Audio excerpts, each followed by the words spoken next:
games. I have already covered top 10 lists like top 10 Mario Kart games, top 10 Mario games, top 10 Mario Party games, and top 10 Mario spin-offs, but I meant to cover a list on the top 10 Mario sports games. I think this video will finally end the list of ranking every single game in the Mario universe, and I can move on and do other lists. This top 10 will follow the same format as the others. I will only be strictly talking about Mario sports games, so there'll be no mentions of Mario Kart games or Super Smash Bros. Games. Please remember that this list is only my opinion, and my opinion more likely is different to yours. I am Tom from Nintendo Extremists, and today I'll be counting down my top 10 Mario sports games.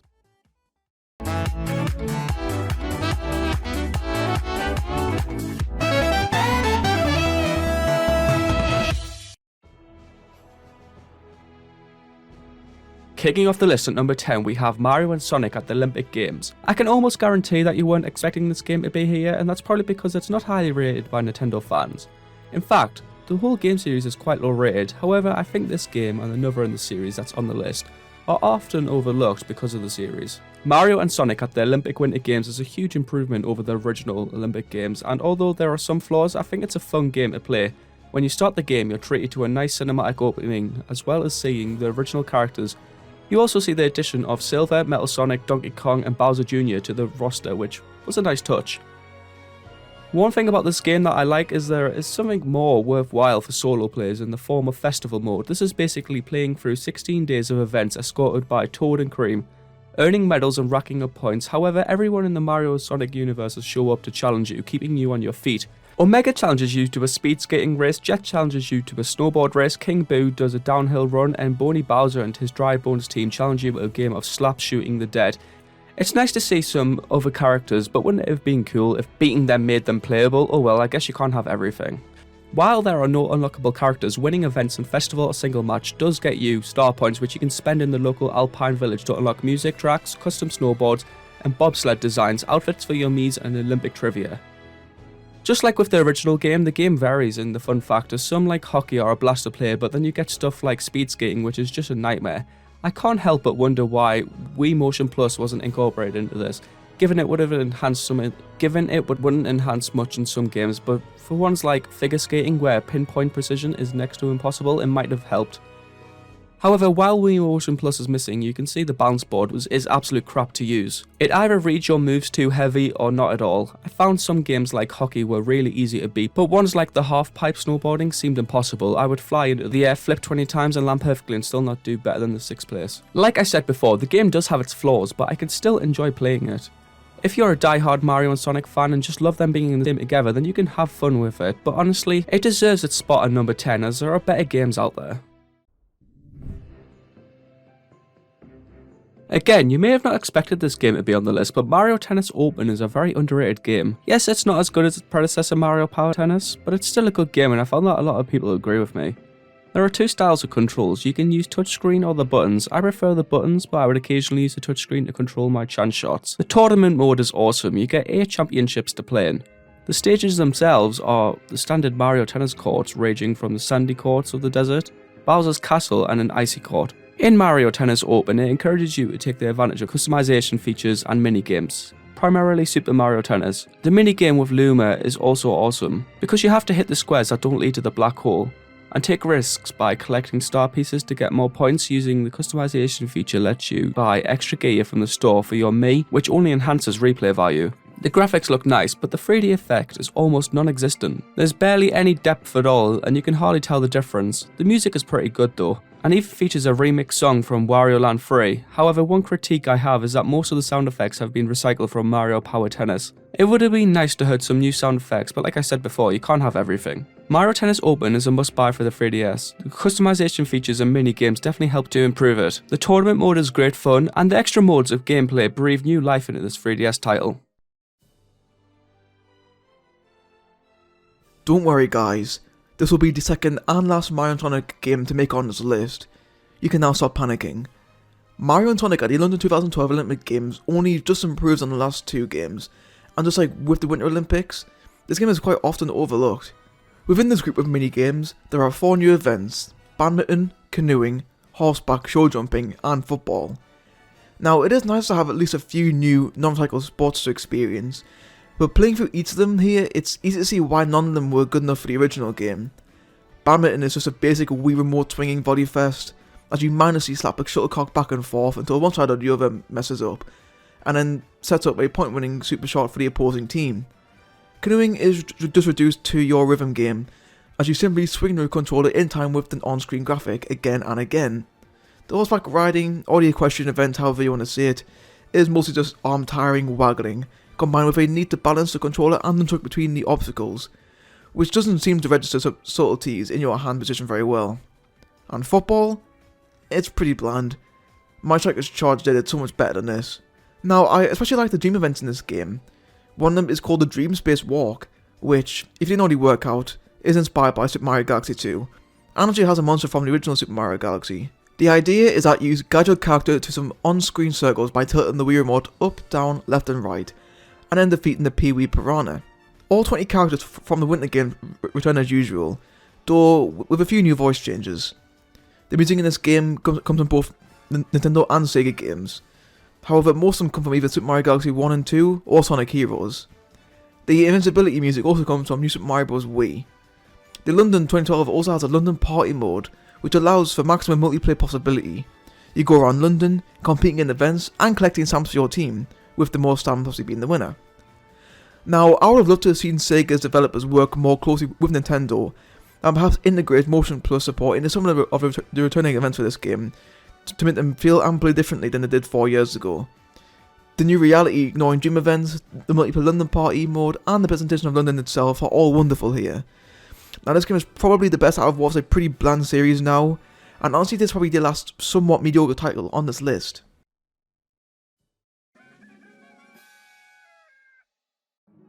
It was really tough to choose between the Mario baseball games, but I decided to go for the sequel on the Wii to feature on this list. You may disagree with me here, but my personal experiences.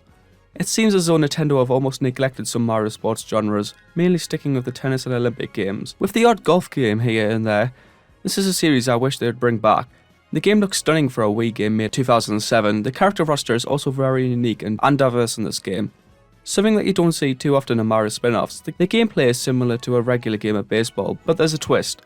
Every character has their own special abilities, whether it's battling, pitching, fielding, or running. Every stadium has its own unique characteristics that can either help you or hinder you, like the ice crystals in Peach's Ice Garden or the piranha plants in Yoshi Park. Fuck you, piranha plants. The motion controls actually work out pretty well here. You use the Wii Remote to bat, pitch, and throw. There are two control systems that, if you don't like having just the Wii Remote, just plug in a nunchuck to manually control your fielders. The challenge mode is rather fun as it will give you a basic understanding of the game and it's an easy way to unlock characters. Where's the how to unlock all characters for this game, huh Tom? Get it done now. The story is full of challenges that take advantage of the Wii Remote, and you'll have to conquer various scouting missions in order to gain members for your team, which leads towards defeating Bowser. Overall, it will take you around 8 hours to complete the whole thing, but it's worth it. There's not much else for me to speak about. Mario Super Sluggers is a rare example of a sequel being better than the original, and is a very underrated game. Another example of a sequel being better than the original is Super Mario Strikers, and if you did not know, Tom done a video on this, so make sure to check it out.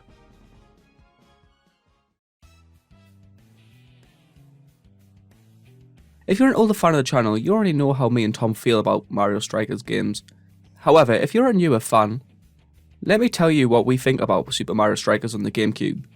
Be honest, have you ever thought about Mario and the gang playing football? You probably haven't, but you can now. Super Mario Strikers is much different than the normal football game. Each team consists of 4 players and a goalie. Out of the 4 characters, one of your players is the captain who can unleash vicious super strikes on your opponents. A super strike is the most effective shot in the game, but more on the gameplay later. You have your choice of characters, which include the usual names.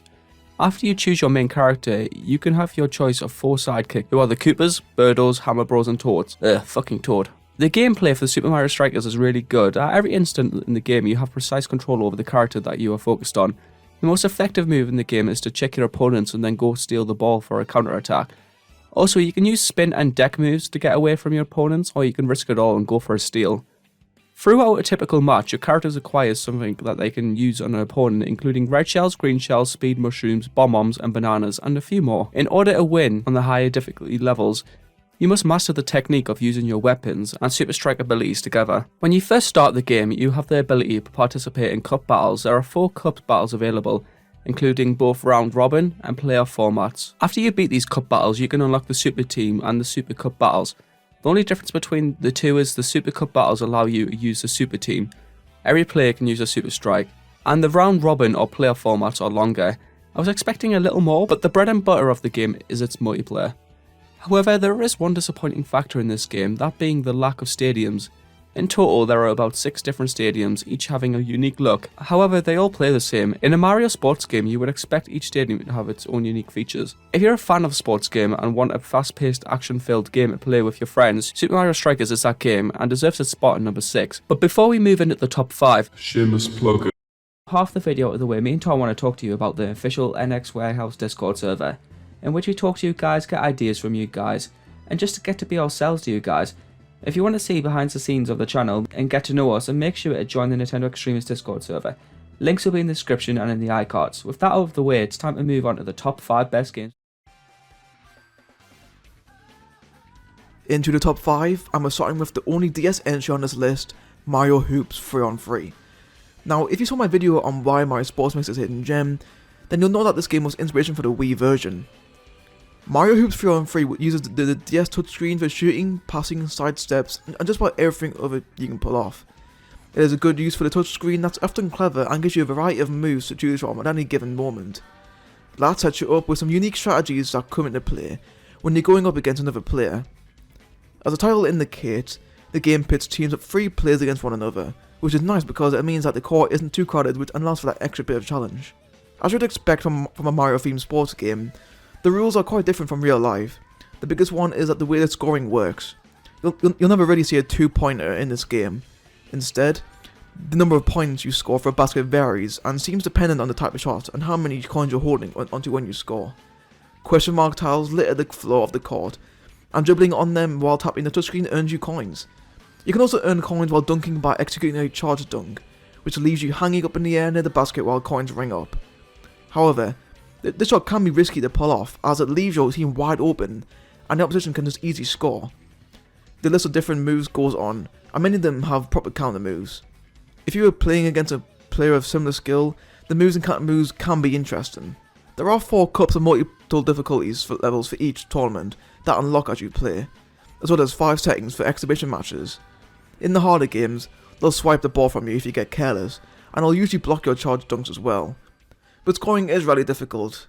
Instead, it's the defense part that gets tougher as you play, as the AI opponents get better about preventing steals and passing the ball when their shots are likely to get stuffed. That evens the playing field out a lot in my opinion. The light-hearted nature of Mario's previous sport and efforts is also found in Mario Hoops 3-on-3, most notably in the different courts you'll play on. Many of them have unique gimmicks, such as one that has a special coin on the court that lets you spin the reels of a slot machine after you score. The spin may come up blank, or might make matches that either increase or decrease the point total of the basket you just scored. Other courts have the pits of fire, roaming bob-bombs, forms that appear out of thin air that attempt to crush you, and so on. Overall, the feel of the game is definitely Mario-like, which isn't an automatic guarantee, given that the game was also developed by Square Enix.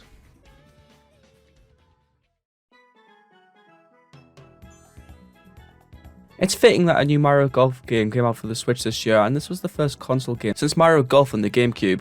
At its core, Toadstool Tour is fundamentally no different from most other golf games out there. There are plenty modes of play to keep just about any golf fan happy.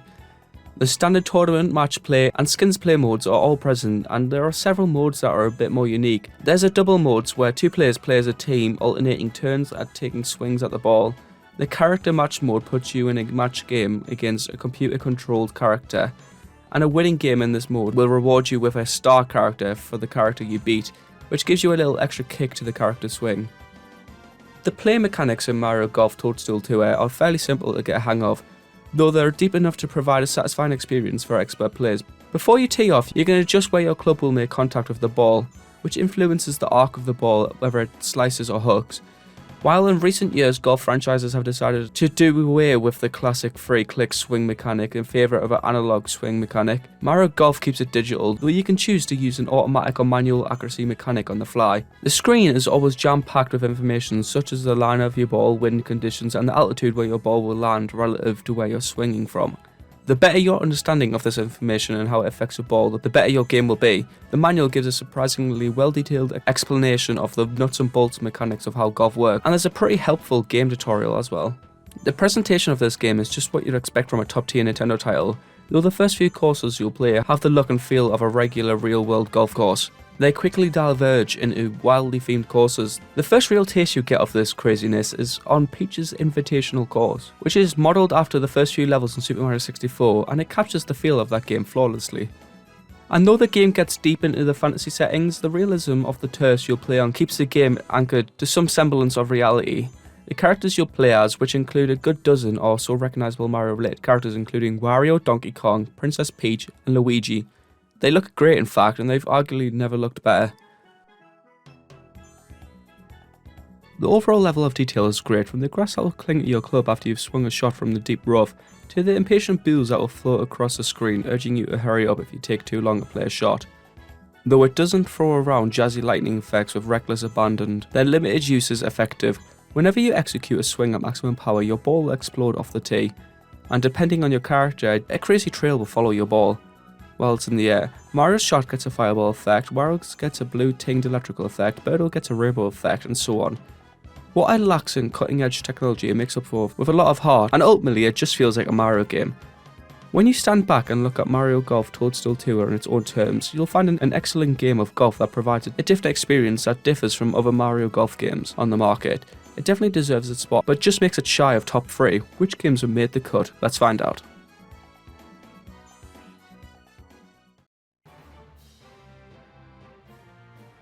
You must have been expecting this game to appear on this list at some point. This game is the reason why this video and the Hidden Gem video exists after all. Square Enix was the same company that designed Mario Hoops 3 on 3. They also added in Final Fantasy characters, along with the familiar Mario characters. Now Mario Hoops 3 on 3 was a decent basketball game, but the lack of Wi-Fi and single downloadable multiplayer hurt that game the most. Square Enix also designed Mario Sports Mix to the Wii, and they made another successful game here. This time, you have the option of playing 4 sports: basketball, volleyball, dodgeball and hockey. There's also an option to use 2-on-2 or 3-on-3 modes for some of these sports. You can also play as your Make avatar along with the Mario and Final Fantasy characters. There is also a difficulty option whether you want to make the AI opponents easy, medium or difficult. Now unlike Mario Hoops 3 on 3, Mario Sports Mix supports up to 4 players and Wi-Fi. It's been clear that Square Enix made some big changes for this game, and they work a lot better. The graphics look very polished and cartoon-like, just like a Mario Hoops 3 on 3. The frame rate runs as smooth as butter, and everything looks relatively detailed, if not slightly basic. The character models also have a polished, cartoony look, and animations have also been well done. The controls in basketball are very similar to the controls in Hoops 3 on 3. However, your teammates may sometimes have the ball in their hand before you switch characters. At first, it was slightly confusing when switching characters to the one who has the ball in time, but it is relatively easy to adapt to. The controls are similar to volleyball, where you have to constantly switch characters to be able to score points. Dodgeball is a little bit easier to play because you don't have to constantly switch characters, and the controls are responsive and simple enough for anyone to play. Hockey is a sport that requires the most out of the motion controls, however, as it involves a lot of wagging the Wii remote. God, I'm so sorry for using that word, I couldn't think of anything else. Overall, Mario Sports Mix is an enjoyable game to play with friends, locally and online. The graphics were quite good for the Wii, and the controls are simple enough for anyone to play. Mario Sports Mix is a huge improvement on Mario Hoops 3 on 3, and I recommend this game to anyone who's a fan of Mario and sports games in general.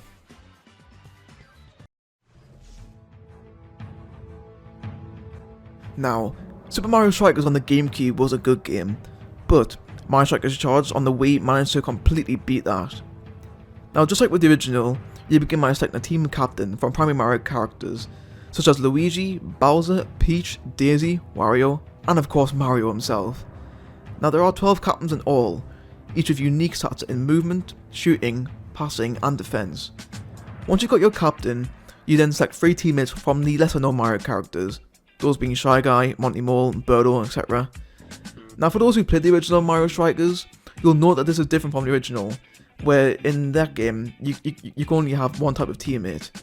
Here, you can choose up to 3 different ones, and they're every bit as varied as the team captains. They even get their own unique Mega Strike shots. Those are the big power shots that goalkeepers have the difficult time with, by the way. Now against the AI, You're practically guaranteed at least one goal out of the proceedings, though you often end up landing more. But when you're playing against another player, or you're forced to stop only shots yourself, a little goalkeeping minigame pops up. Now, you simply point the Wii remote on the screen, and as balls come flying, you aim the remote at each one and try to stop all the shots. Now, it can get pretty hectic here, but it's actually a fun and clever way to handle the protected of the goalkeeper in these situations. Now, of course, that pales in comparison to how hectic the action can get during normal gameplay. Knowing how to do a Mega Strike shot and actually pulling one off are two entirely different things. If it's not some random opponent running up behind you and shoulder checking you into the pitch before you can pull out the shot, it is a huge red shell or a chin from running amok across the field, slamming into you and everything else. Weapon power-ups don't come constantly, thankfully, but many of the different fields have their own pitfalls that lend towards even more chaos, like electric bolts that move up and down the pitch, and huge balls of magma that lay waste to anything in their path. Frankly, the game would be crazy enough if all you could do was check your opponents. All you need to do to knock an opponent silly is quickly wag the remote back and forth while standing near an opponent. Now, it is the only significant bit of motion control in this game, and it works well. Maybe perhaps too well. You can usually get shot off against the weaker AI settings, but on the higher settings and against live opponents, prepare to get checked, and checked often. Even with that in mind, Mario Strikers Charged is a game best played in multiplayer. The single player modes don't extend beyond the standard versus mode. A challenge mode where you're presented with a series of different scenarios, making a comeback from a 3-0 deficit and maintaining a shootout and so on. And the road to the Striker Cup, where you choose a team and compete for a variety of different cups and round-robin style tournaments. The mode selection is solid, where playing against the AI tends to be either too easy or obnoxiously difficult, as the catch-up AI tends to be a big factor on the higher settings. Now, anyone who enjoyed Mario Strikers on the GameCube will certainly find Mario Strikers Charged to be an improvement, and those who took issue with the previous game will find some of their complaints properly addressed here. Now, this was the first Wii game to actually do the online play, and to do it well is such a huge bonus. Those looking for a deep and consistently entertaining single player experience won't necessarily find it here, but anyone out of some good, solid multiplayer fun, either offline or online, will do well to check out Mario Strikers Charged. However, it wasn't quite as good to be the #1 ranked Mario sports game. If you know your stuff, then you should know what's at #1. Let's get on to that right now.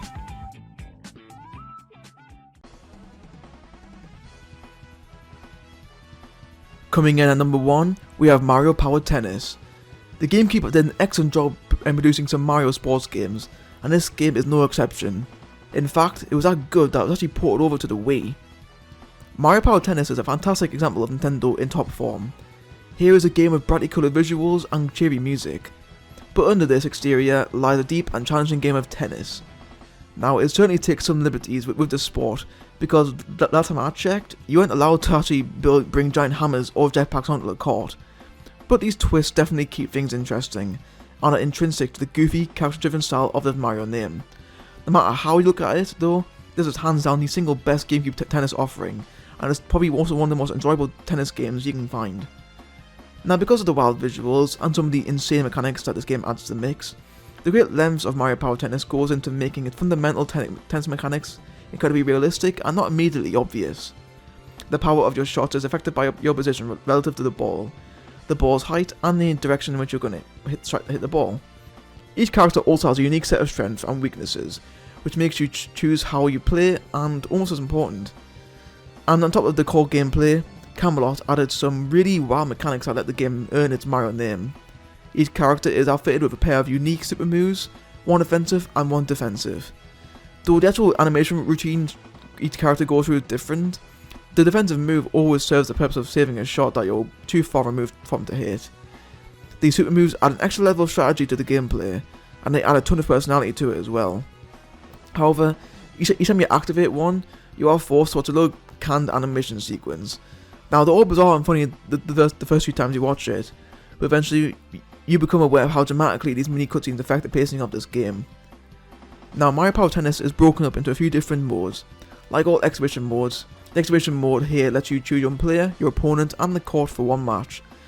The tournament mode is split between matches on regular services and ones on gimmick courts, and both feature a standard ladder style event system. Winning tournaments can unlock new characters, new courts, and new gameplay styles for the exhibition mode. The game backs up its rock solid gameplay with great visuals that are crisp, colourful and technically sharp. Most importantly though, the entire experience is absolutely brimming with personality. Even the basic grass and clay courts are set in massive colourful stadiums that brim with Piantas and Koopas, all while Alacrity plays the role of the chair umpire. But it's the gimmick course that really stand out to me, because they do a fantastic job of recording other Mario related games. The Luigi's Mansion court has the same eerie green glow and strangely translucent ghost, and the mansion itself sits ominously in the background. Piranha plants spit that nasty brown sludge all over the otherwise sunny Delfino Plaza course. Also, can we talk about the opening cutscene? For a game that is the same age as myself, this is some Pixar type shit right here. Now if you think that you're too cool for the brightly coloured visuals and the cheery music, get over yourself. Yeah, Nintendo may be making a concerted effort to appeal to a younger audience here with its aesthetics, but it hasn't forgot about the adults either. Mario Power Tennis is a shining example of Nintendo's family gaming philosophy. It's such an expertly crafted, well-rounded package that it goes well beyond appealing to just Nintendo fans or just to tennis fans in general. Instead, it is a suitable game for all shapes and sizes. And that concludes today's top 10 list. What did you think of our choices? What did you agree with and disagree with? Leave your thoughts down below in the comments and I'll be sure to reply to you as soon as I can. If you enjoyed this video, leave a like. And if you want to see more videos in the future, then make sure that you smash that subscribe button. Also, tap the notification bell to be notified the second that we do upload a video. He's been Matt, and I've been Tom from Nintendo Extremist, and we'll see you all next time.